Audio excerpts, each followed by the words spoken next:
Go to Windows search bar, type device manager, click and open it.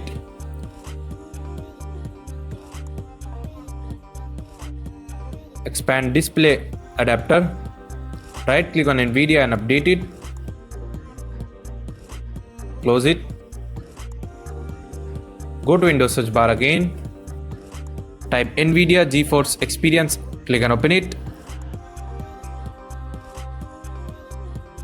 Now click on driver.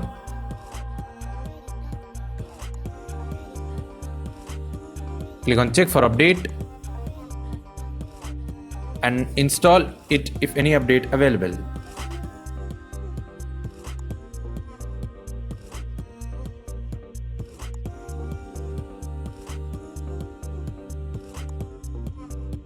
Now go to Windows search bar again, type device manager, expand monitors, right click on your monitor and click on update driver. Click on search automatically for a driver and update it. Now go to Windows search bar again, click on check for update, click on check for update again.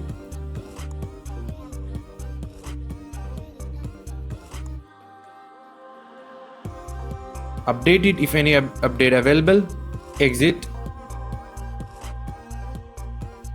That's it. Thanks for watching.